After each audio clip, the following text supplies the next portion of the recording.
There you go. As always, thank you, Laura, master pusher of buttons. And that's a compliment.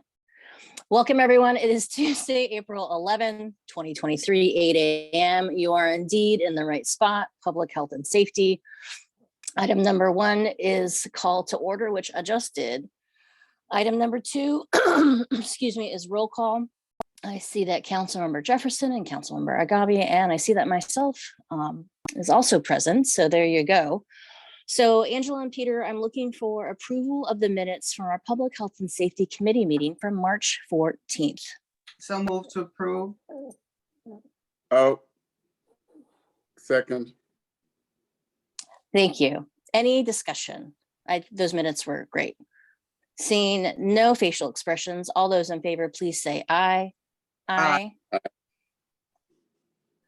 Thank you. And just like that, we are on to item number 4. We have our lead, which is Law Enforcement Assisted Diversion Program update, and Commander Mason is going to do an introduction of our guest this morning. Commander Mason, take it away. Thank you, Council Member.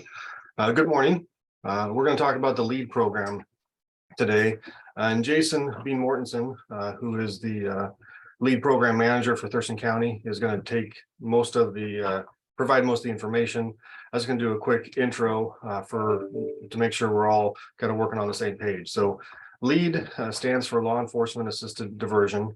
It was a program that was developed about 2011 and actually originated in Seattle. It's now a national program, and it's going through many changes, but it has shown significant value. And the original concept was to divert low-level drug offenses from incarceration, going to jail, getting into the criminal justice system, and moving them to other forms of assistance, substance abuse, counseling, mental health, whatever could be provided. And one of the things that the Tumwater Police Department believes in wholly is community partnerships. What we want to do is we want to connect with community. We also want to find effective and efficient ways to deliver our service. So the Thurston County Prosecutor's Office really took the lead in this program in the late 2010s, and got it up and running for us. And just like in law enforcement over the past few years, one of the things that I've seen that have been really interesting is the impacts to how we deliver service have also significantly changed how a lot of our community partnership organizations deliver service as well. And LEAD specifically has been tremendously impacted. And one of the things I appreciate about Jason and his leadership is how adaptive he and Wayne Graham is the prosecutor from the Thurston County Prosecutor's Office, who has taken lead of this program as well, and to see how adaptive they can be in moving this program forward. So I'll let Jason talk about the program, some of its successes, and even some of the challenges that it currently faces, because I think that's what you need to hear. How is this program working, and what are some of the challenges that they face? Because working with people in crisis is complex, and there isn't a magic wand that's going to fix it all, but this program is tremendously impactful. So Jason, please take it from here. Awesome. Thanks for that intro, Commander Mason. So I have a PowerPoint to help keep me focused so I don't get too far off track. I think that I'm able to share screens. And I'll do a little bit of kind of similar background context. Hopefully this works. Looks like it's working. Love it when technology doesn't make my life more difficult. So as Commander Mason said, the grant was originally responded to back in, I think it was 2019, in a partnership between the County Prosecutor's Office, Public Health, with the support of a lot of local law enforcement agencies, including Tumwater Police Department. And it took about a year of negotiations to get the program up and RFP'd to be delivering services. That's when I came on. I was awarded the RFP to be program manager for Thurston County LEAD, and then Olympic Health and Recovery Services was awarded the RFP to provide the direct case management services that go with the program. Like Jay said, the program originated out of Seattle, primarily in the Belltown area, really born out of frustration with cyclical arrest and rearrest, sometimes multiple times in a same 24-hour period, and wanted to try something different. And like was already mentioned, they saw some significant successes around recidivism and overall just increased stability and people moving out of living in a constant cycle of crisis. Locally, the original plan was a lot of, really easy possession charges, perfect for this program.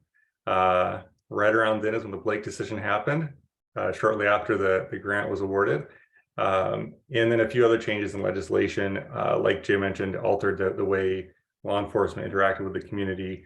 So we've had to be pretty nimble with the program and how we accept referrals at this point.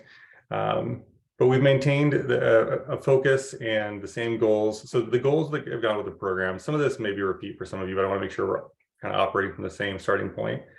The big goals are increase the use of non-emergency community behavioral health, increase resilience, stability, and well-being for program participants, reduce reliance on jails for individuals with behavioral health conditions, and reduce arrests and time spent in custody for program participants.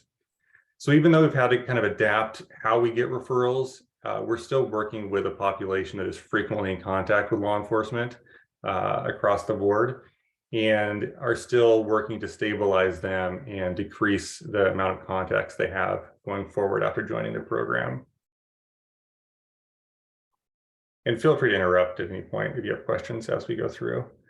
A quick overview of some of the key components and what LEAD is. So LEAD has kind of two major components. There's the direct case management portion of the program. It's about the services that's harm reduction focused, low barrier, meeting people where they're at, both literally in the community as well as where they're at in the stages of change. So maybe somebody's not ready to talk about giving up their use, but they're ready to get some help for their mental health struggles, or they're ready to get some help with their physical health conditions. So the team works with whatever they're willing to work on with where they're at. There's also some flexible funds that come with the program, so we can provide some supports that other programs traditionally aren't able to. We're able to transport people. It's really able to be a responsive, person-centered program with a heavy emphasis on harm reduction and trauma-informed care.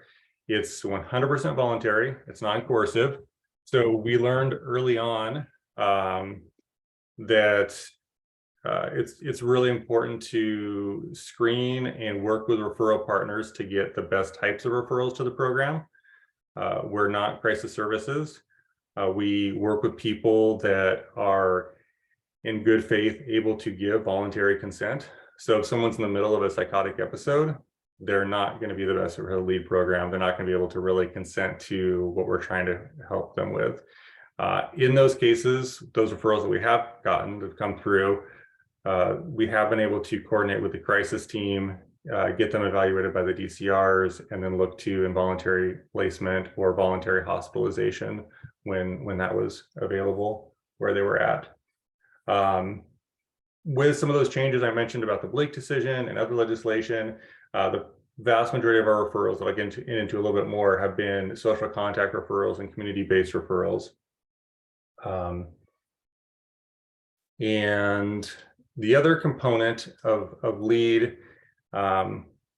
is the system change or the collective impact aspect of it. So I know at least one of you is very familiar with, we have a community advisory board. We have operational work groups that meet weekly. We try to engage stakeholders both at the leadership level as well as on the ground service delivery level to problem solve the struggles and challenges that the participants are facing individually, and also some of the system challenges that we're bumping up against. This aspect is really exciting to me. I've done behavioral health work in our community for over 20 years now, and the vast majority of my direct service time, I was very frustrated by system barriers and challenges that I couldn't directly impact when I was trying to help people that were struggling with multiple issues in their lives. So this program provides an opportunity to talk to leadership in the community to try to push things forward and figure out how we can adapt to meet people's needs more adequately. And a big part of that is just the general communication about the program. So the operational work groups we have most weeks, we talk about everything from trends with the unhoused community, some of the camps locally, the drug we're seeing on the streets more frequently. The case management team will often bring up cases or participants that they want to know from law enforcement or the prosecutor where maybe they're at in a legal concern. We've also gotten a lot of assistance locating people. The majority of our referrals are transient, so it can often be difficult to find and engage them in services, but we're able to work on those weekly meetings with law enforcement to help locate them. We also have Family Support Center participating in those meetings as well, so they're able to really help with the connection to the housing resources in our community. Like I said, the vast majority of our people are unhoused, so that's been a huge part of being successful with meeting people's needs and getting them more fully stabilized. So a little bit about the data we've seen so far. We've been providing services for coming up on 2 years in July already. And I'm not that surprised by most of what we've seen. We see a lot of people with a lot of struggles. People that are struggling with substance use, mental health issues, physical health issues, being unhoused, significant trauma, multiple history of legal contacts and charges. So there's the population we're working with come with a lot of barriers, both in terms of engaging in services in the traditional sense, and also in terms of supporting them finding employment and housing opportunities. We've also seen there's some work that we could do in some of these regards, but our demographics match fairly closely with some of the looks at the county demographics and the demographics of people that are coming into contact with the legal system. Can show that a little bit more on the next slide.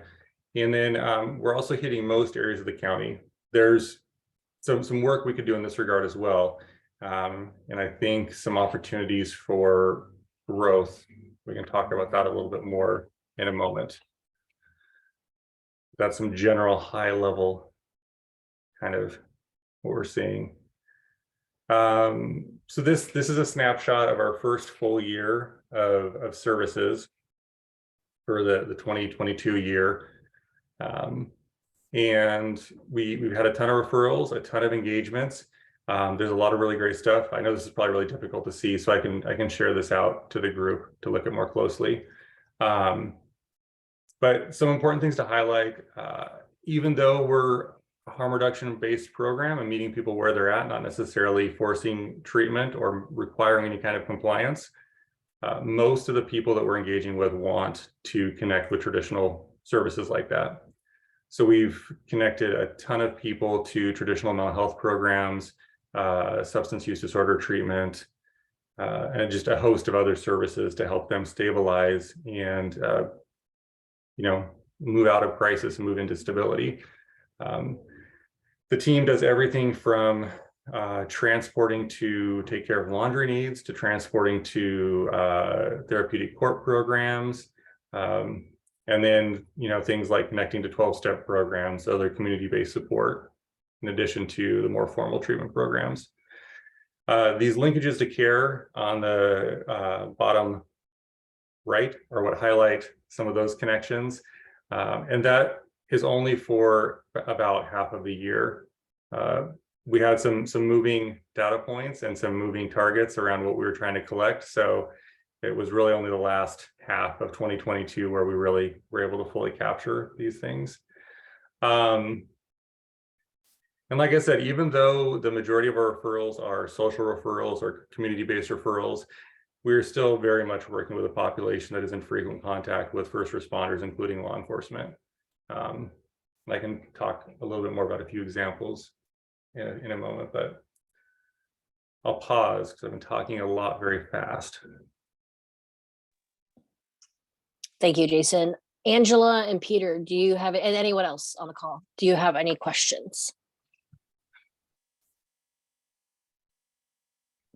Yes. Thank you.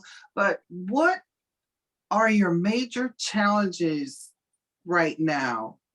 And how has fentanyl changed your role in behavioral health?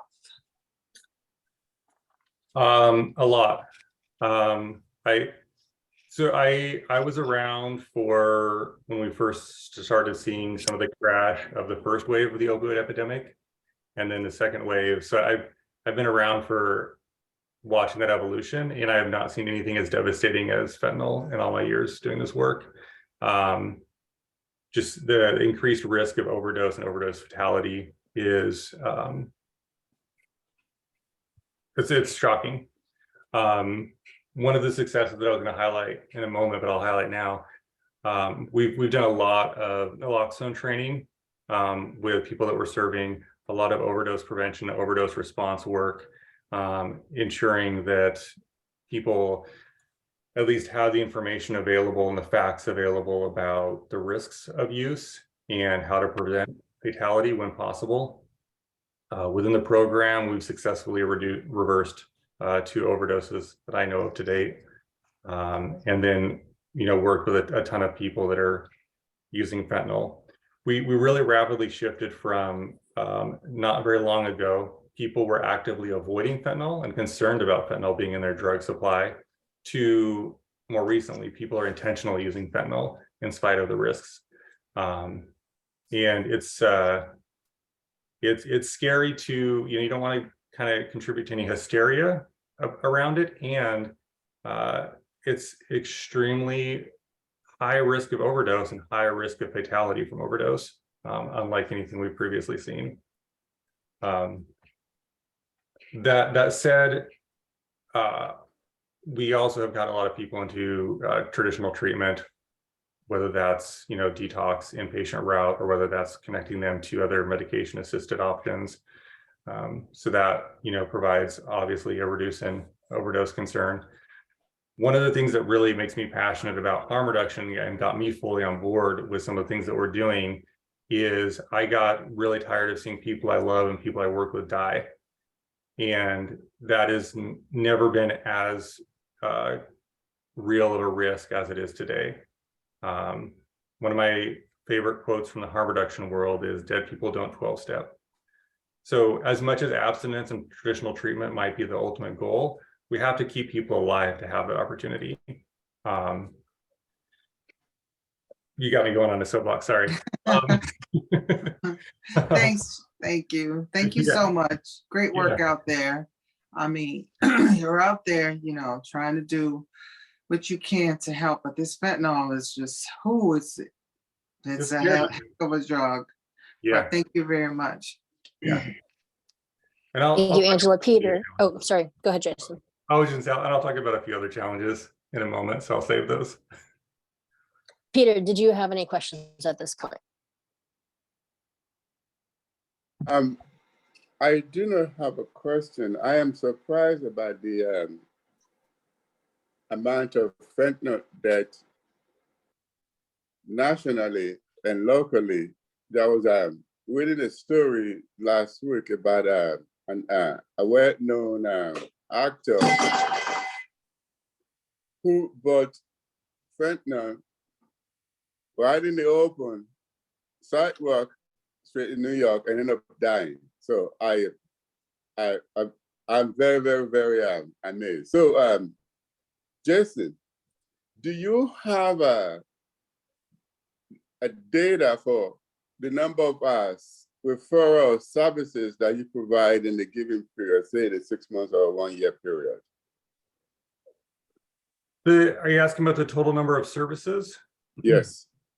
Yeah, so in the middle gray bar on that chart is on the kind of right-hand side, 2,371 total services provided. So those are primarily community-based. It's not an office-based program. So a lot of that is going out into the field, either to where people are at unhoused or where people live if they do have a home, and or transporting people to other services and connecting them to other supports. But based on those numbers in the division, most people that are enrolled in the program, we're seeing at least weekly, if not multiple times a week. They tend to stabilize over time, but it's a pretty intensive program in terms of contacts. So a follow-up question is, looking at that data, are you able to pinpoint in what particular area that services can be targeted based upon the number of cases or referral coming from that area? To some degree, there's some obvious kind of hotspots for need, and some of that we can get working with law enforcement partners around contacts that they see. Some of that's centered more in where there tend to be a concentration of camps. So the majority of the camps in the communities have a high need around these types of services. So those are some of the ways that we know kind of where geographically to target services. And what we've also seen is that there is some need community-wide. There are a lot of people that have been unwilling, untrusting, unable to connect with traditional services across our community. And this provides a lower barrier, easier way to kind of start to connect with some resources and support. Thank you very much. Thank you, Peter. Thank you, Angela. Thank you, Jason. This ties into what I was going to do. It connects with Angela bringing up the fentanyl, right? And seeing different trends in our community. And Peter, who I always appreciate, always goes to the data and what does that data show and how could we use that data in Tumwater? It makes me go back to our two chiefs and Commander Mason regarding, Oliver and the dashboard data, right? And the real-time data. And what does that look like for tailored services? Are there any areas in Tumwater where these referrals are coming from, where we could target different services or modify, right? Which then ties into equity and equality in our services in Tumwater. So that overarching question that we've been having, and what does community wellness look like in Tumwater, right? So I'm wondering, both of our chiefs, referrals have been coming from police and fire into LEAD. What does that look like for that data? Like, do we have any opportunities to look at that data a little bit more in depth and see if we could target or tailor our services? So I'll address it a little bit. And then I just want to, for council members, just to recognize that this is just a pause in Jason's presentation. He still has some really good stuff to get to. So this isn't it. But as far as what Councilmember Dahlhoff was talking about, we're just starting.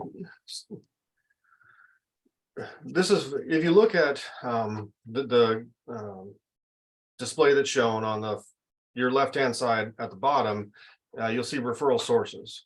If you look at 1, 2, 3, 4, 5, 6 down, it actually talks about law enforcement arrest diversion, and there's 8, which if you just look at 8, you're think to yourself, what is happening? Isn't this the LEAD program? But things have changed substantially since 2011. So people don't go to jail for basic drug offenses any longer, realistically.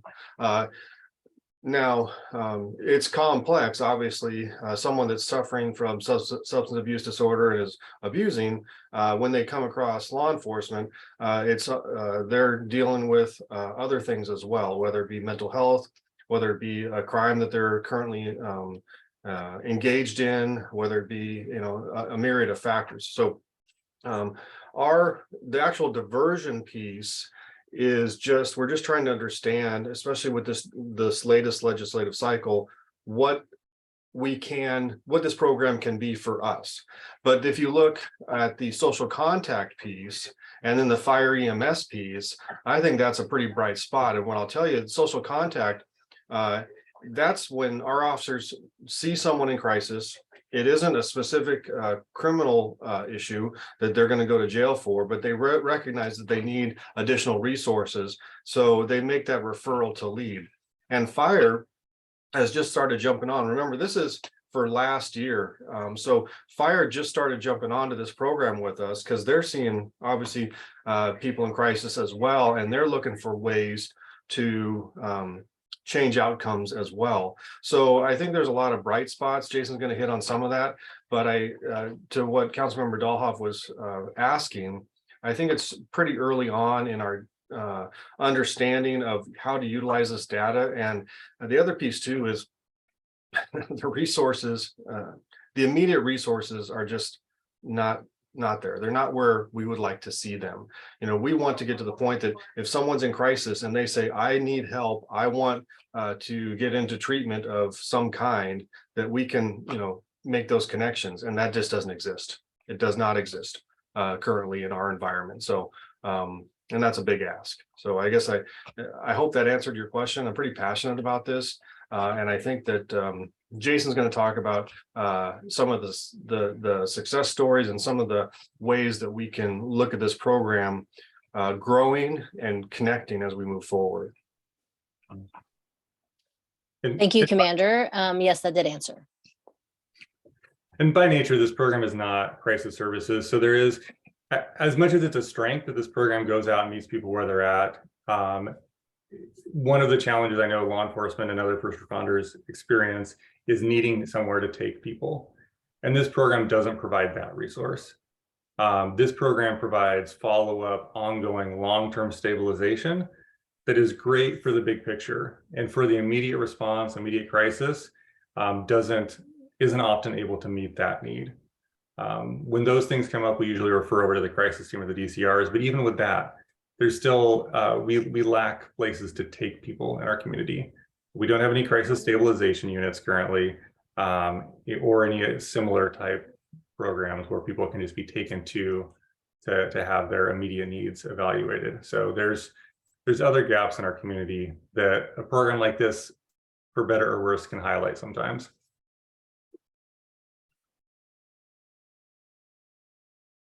I'm going to proceed with the understanding that I can be interrupted at any point. So one of the things that I wanted to also mention really quick, since this is kind of an update from a previous presentation, is we started implementing participant surveys with the program. One, it's required by contract, but two, it's also an important kind of quality measure and way of looking at how things are going. So the graph there kind of shows the rating response that people provide. It's a 1 to 5, 5 being very much agree, 1 being I don't agree at all, essentially. And for the most part, we're hearing a lot of positive response. The one that you'll notice is the lowest is I feel safe. We had a couple of very low responses so far on that question. When what I think is powerful about that is that it included a comment of, this is one of the reasons I continue to engage in the program, because the program does provide some sense of safety that I don't otherwise feel in my life. I'm paraphrasing, but that was essentially the message that came with a few of the responses that indicated a 1 or a 2 for that question. There's also some kind of general, more open-ended questions that are asked in the surveys, and there's been a lot of overwhelmingly positive comments, ranging from this program is literally saving my life to I have a roof over my head now, I'm employed. Lots of sincere appreciation for the case management team and the support that's being provided, which is really great to see from a program manager standpoint in the real success and tangible change that's happening through the program, but also really great for the case management team. Anyone that's done behavioral health work long-term knows this work can be extremely demoralizing. There's often not a lot of appreciation expressed. So it's nice to be able to have that feedback loop for the team to hear the positive impacts their work is having in people's lives. So I'll talk a little bit more now about some of the challenges and some of the general successes. So I already talked a little bit about what I wanted to say around the importance of understanding the model. Like I said, this is not crisis services, it's not crisis response. At this point, the program is designed to be 100% voluntary. So there's no kind of compliance or compulsory aspects to the program.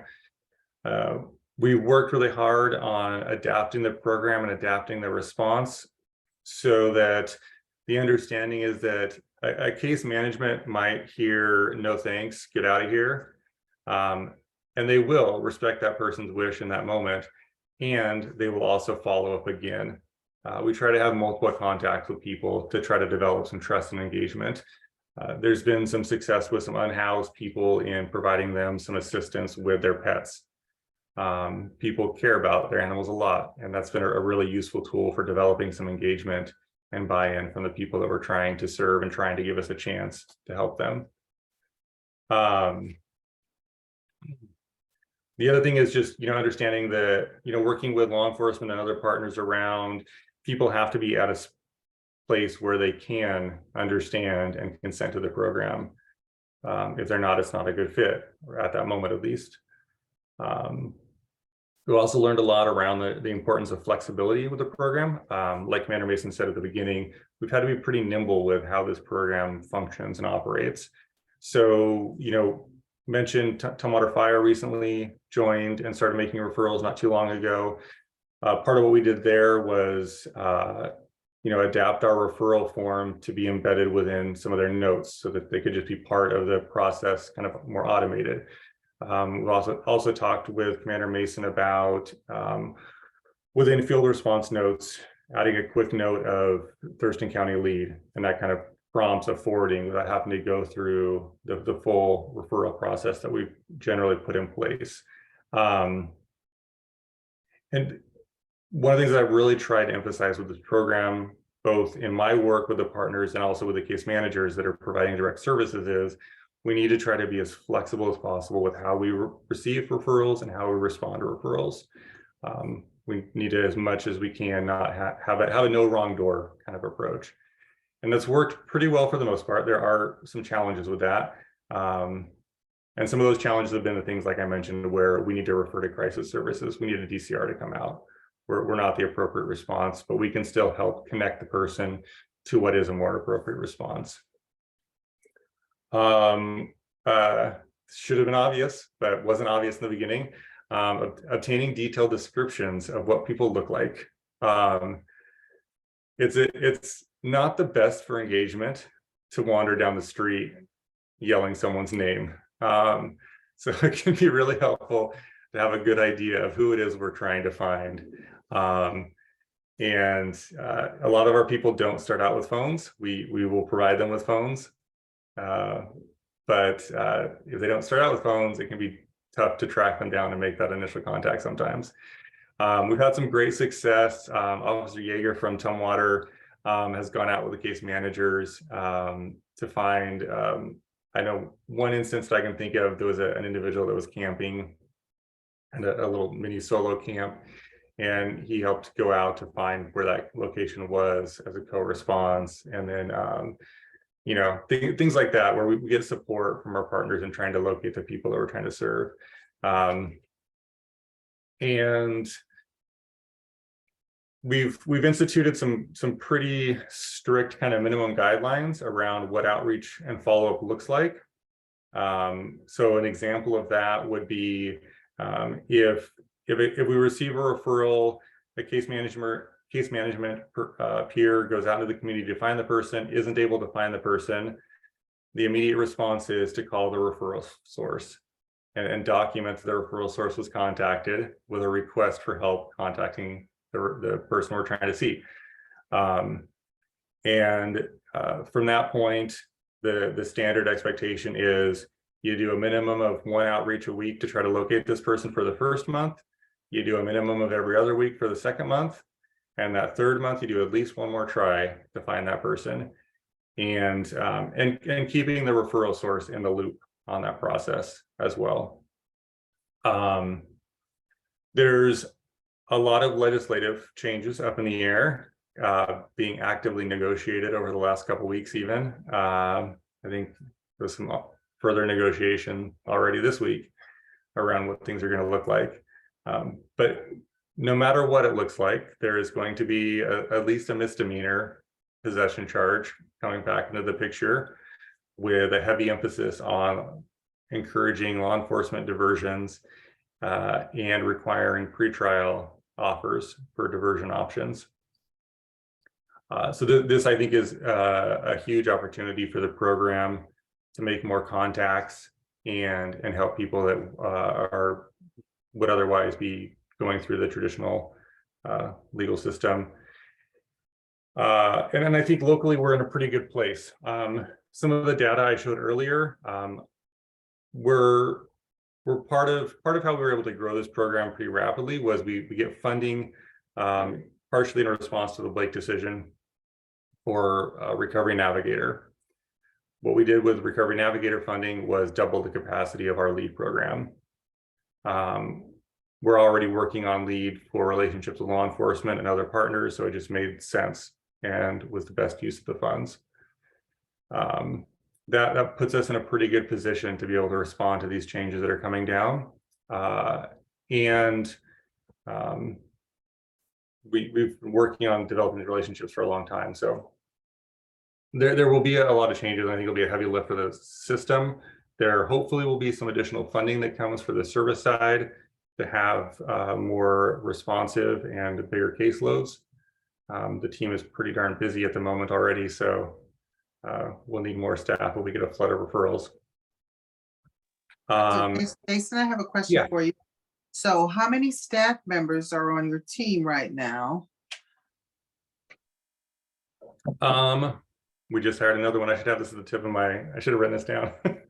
So we have 2 substance use disorder professionals that provide the intakes and do assessments for traditional treatment as needed. And then on the peer case management side, I'm quickly counting, we have 7. So nine staff on the case management team altogether, and then they have a clinical supervisor as well. Okay, thank you. Yeah. Hey, Jason, you and I have about 5 more minutes for presentation. And of course, council can have as much for follow-up, but you and I have about 5 minutes left. Thank you. So I think I'm pretty close. Some successes. These are some quotes from participants that we've gotten that are all pretty great and wonderful. Yeah, I already mentioned a couple of things, but I'll highlight. One of the referrals I know that came out of the Tumwater Fire has been actively engaged since he was referred. He needed to be hospitalized, and then the team has had pretty close ongoing contact with him since his hospitalization. He's somebody that did go traditional abstinence-based recovery route and has been sober for several months at this point, with ongoing weekly contact from the team to provide them supports. Early on, we had a family referred to the program. As families tend to be, it turned out to be a pretty complex situation. We were able to give the mom some support around some domestic violence and safety concerns, and help get her and the kids into some temporary housing, get the kids re-enrolled in school, and just continue to engage with the program. We've helped walk a ton of people through the housing process and move into stable housing. We've got people enrolled and more people enrolling in South Puget Sound Community College. People working, like I mentioned, people going to treatment. We recently had a gentleman that had been camping near a law enforcement agency's office. Not that they were trying to get him to find somewhere to be for a long time. He unfortunately broke his hip while he was unhoused, and the team provided support getting him medical care and stabilized, and then finding respite care for him as he recovered. And him and his wife are now in a permanent housing location. Thanks to the team advocating for them. We've connected with, like I mentioned, Family Support Center for the team, the case management team, to do housing assessments themselves to help move people through that process. Just a ton of coordination with other partners in the community that are providing services and making really impactful changes in people's lives. The difference in success that someone can experience from living in their car or in a camp versus the ability of them to progress in their life when they have stable housing is difficult to measure. It's immense. So I'm continue to be extremely humbled and grateful to be a part of this program, and to get to see the direct impacts on a daily basis is just amazing. I've never as literally felt like I'm doing life-saving work and supporting life-saving work. So that's my quick wrap up to allow any time for any additional questions. I know there were a few things I intended to say that I forgot, but that's okay. Thank you, Jason. If you can follow up with that graphic that's now able to be shared, right? That would be great for a follow-up.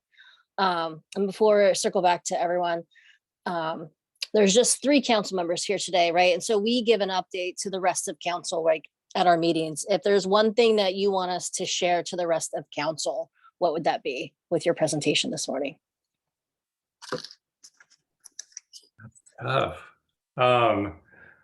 Or if it's a top 3, right? If you can't decide, but like, what do you want us to relate to our fellow council mates? Watch legislation. I think there are significant state level changes that are going to impact how we interact, or how the state directs us locally to attempt to interact with this population and connected services. You know, I think there is room for us to expand more into Tumwater and to do more services within your community. And there have been significant successes in our community. People's lives really are being saved. People are stabilizing and healing. And I think it's safe to say people that would not be having the successes if it weren't for this program. Thank you, Jason. One of my take homes that I highlighted that you said is this program is really moving people out of crisis and moving them into stability. And I think that summarizes really well all the great work that you and your team are doing. So thank you. Angela, Peter, do you have any follow-up questions? No, thank you. Very good No, update. thank you, Jason. Thank you. Commander Mason, do you want to wrap this up, or you feel good with Jason's comments? I feel pretty good. This is a tremendous piece of community health. It's, you know, unfortunately, it's not everything. And there are, you know, still significant challenges, but I will say that this program is impactful and it is effective. And so that's, you know, that's saying quite a bit for how young it is and how it's had to change from the original concept initially developed in 2011, which they based this program and grant off of in 2019. And it is not even close to the same program today, but it is very impactful. Perfectly summarized. Thank you. So it's not goodbye, Jason, as we'll see you again soon. Sounds good. Thanks for having me. All right. Thank you. All right. So I don't know really how to transition from that to we want to buy a fire truck. So Chief Hurley, do we want to buy a fire engine? That's going to be our ask, yes. And so I can give a little bit of background, and I'm going to ask Assistant Chief Cremens to do a bit of a presentation. It's just a half dozen slides or so, and certainly we can answer questions that you have. So I'll ask Sean to go ahead and share that while I'm kind of setting things up here. And really, first off, good morning, and thanks for your time today to do this presentation. I'll apologize for the length of the packet. The specifications for the fire engine were about 125 pages, so that's what the bulk of that was from. A little bit of history. In August 2011, the voters passed a lid lift measure for public safety, and one of the considerations in that was funding of fire engine purchases. And built into that plan was the purchase of 4 fire engines over 25-year period. So we're at the stage where we're looking at at purchasing, proposing to purchase the third engine in that series of purchases. The first being in 2012, and then we took delivery of engine T2 in 2019. So sticking to our schedule, and there have been some challenges in procurement, and I'll touch on those a little bit later. But right now, I want to turn it over to Assistant Chief Crimmins to do a brief overview of this unit and how it would be built and where it'll fit into our system here. Go ahead. Yeah, thank you, Chief Early, and good morning, everyone. Hopefully my slides move here. Can everybody see the why of why we're getting this fire engine? Okay. Yes. Perfect, thank you. So currently, our current engine T1, which is housed here at Station T1, which is our main fire station next to City Hall, is a 2012 Pierce Velocity with over 124,000 miles, and that's a lot. And those are just the miles. That's not counting the engine hours, because you got to think about any time we respond in a structure fire, for example, it could be a multi-hour event that we are putting these apparatus through a lot of hard work, a lot of RPMs, a lot of work is going in. Over the last handful of years, our apparatus are also responding further out to West Thurston Fire, kind of Rochester Grand Mound for mutual aid with wildland things as well. So these rigs are getting used a lot. Our increasing call volume. Certainly we have, since 2012, we have seen a substantial increase in call volume. Granted, we did open up Station 2, but we're still, both apparatus are running thousands of calls every year. So that's EMS, fire, all those types of calls, any all hazards, right? With this purchase, this will allow us to move our current engine T1 into a reserve status. Currently, our reserve apparatus, we have 2000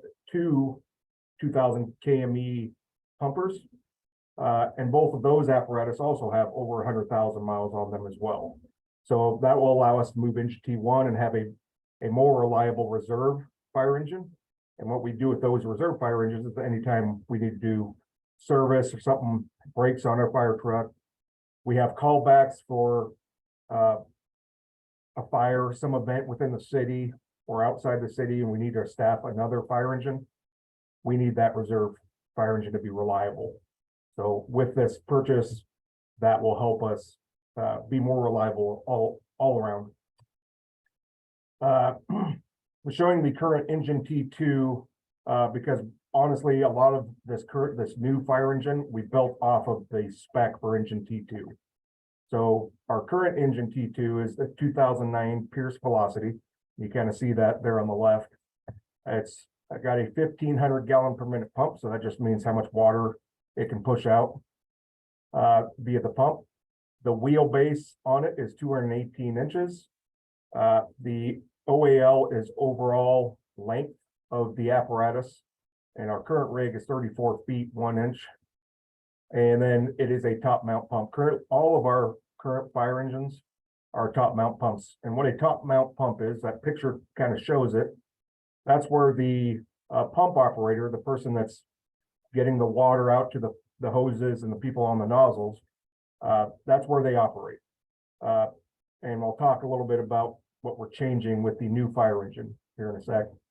So what we have spec'd out, and just so you're aware, our apparatus committee, we've been working on this for the last 6 months, trying to spec out a new fire engine.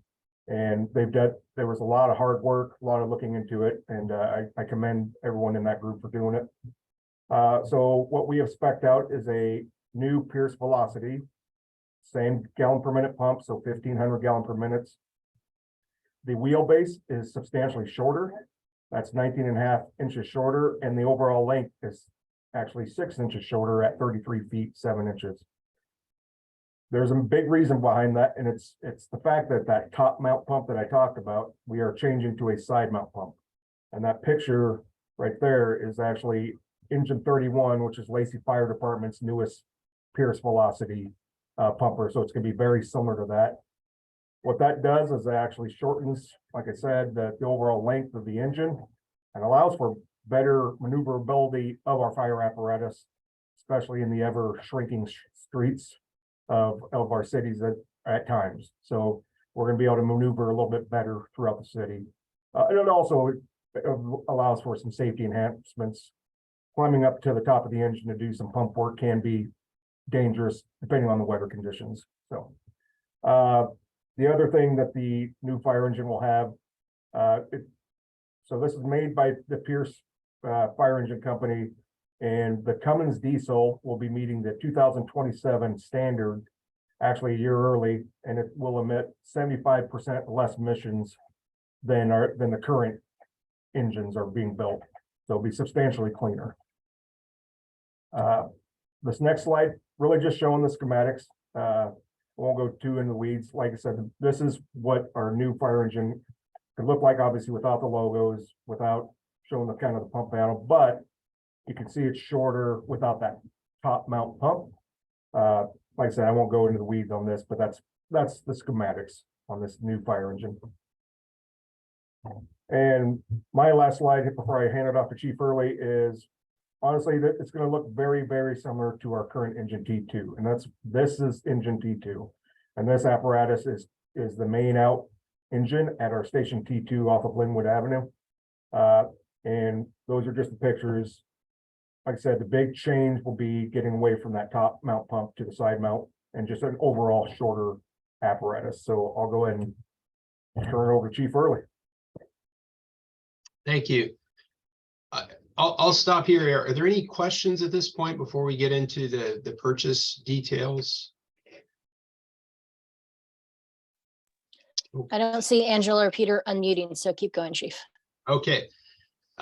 This, I just wanted to, it was all in the purchase agreement and the items with the in the packet, but this is a summary of the proposed cost of this unit, and it is higher than in past years. In looking back in 2012, that engine was in the range of $550,000. In 2019, I believe it was a bit more than $750,000.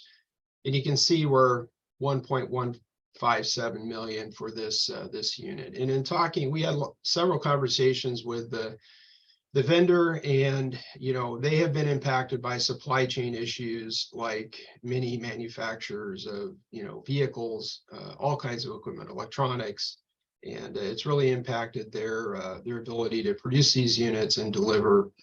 You can also see that the expected delivery time is 38 to 43 months from the time we place this order. So it's a while, and it's our hope to get this order placed so we can get in the queue for our new apparatus. We are receiving a couple of discounts. This means as we get closer to taking delivery, I believe about 6 months out, we'll actually make a prepayment on the chassis, which will give us a discount.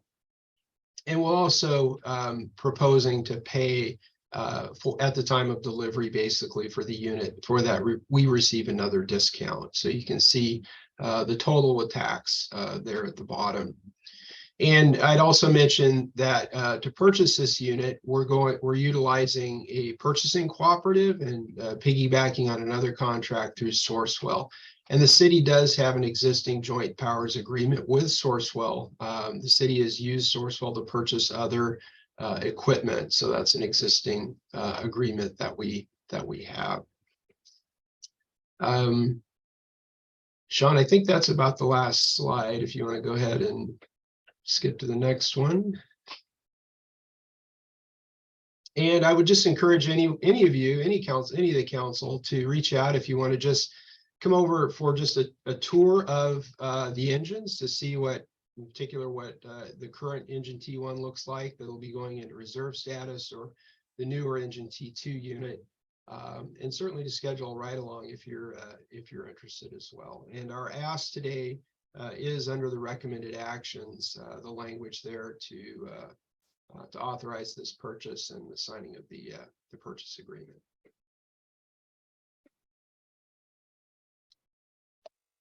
Any further questions? It helps if I'm not on mute as I'm talking to all of you. Thank you, Chief. Any questions, Angela or Peter? Yes, I have a question. Thanks, Chief. I know this isn't the military, so things doesn't move as fast.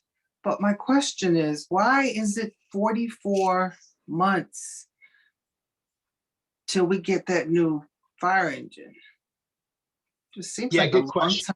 time to me. It is a long time, and some of it has been their supply chain issues. The other is just the volume of orders they have and that they're producing.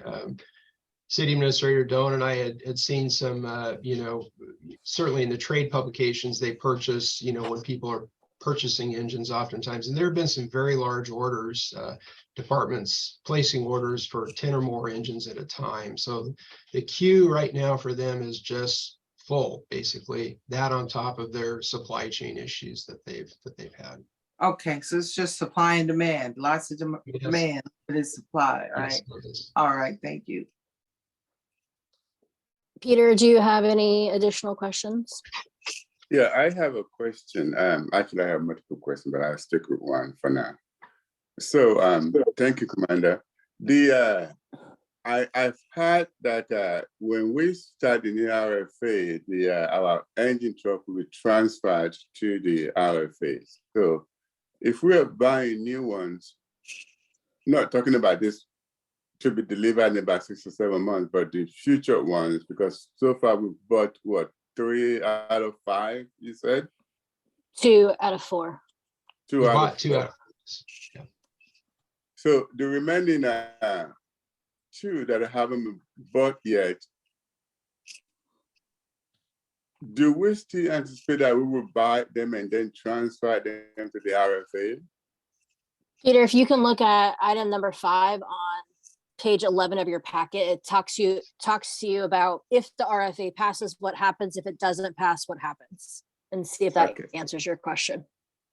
Okay, so that question was asked specifically because this weekend, when I was knocking on doors, those are the kind of questions that I was getting. I didn't have any answers to that, and I'm very surprised that people actually know more than I do, even though I should know more than they do. But thank you. I will look at that. So now the other question will be,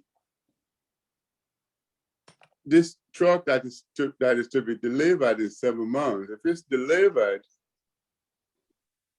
when do we anticipate to buy the 2 new ones? Is it so this one is about 9-7 years before the previous one. Are we still on the same schedule? So Peter, again, Chief, I'm just going to jump in here. It depends on if the regional fire authority passes, right? So Yeah. it all depends on that vote on April 25th of which direction moving forward. But when that levy was passed in 2011, a promise was made to our constituents for 4 fire trucks. So we will continue on that, right? So no matter what happens, there will be 4 fire engines total from that 2011 levy. Does that make sense? All right.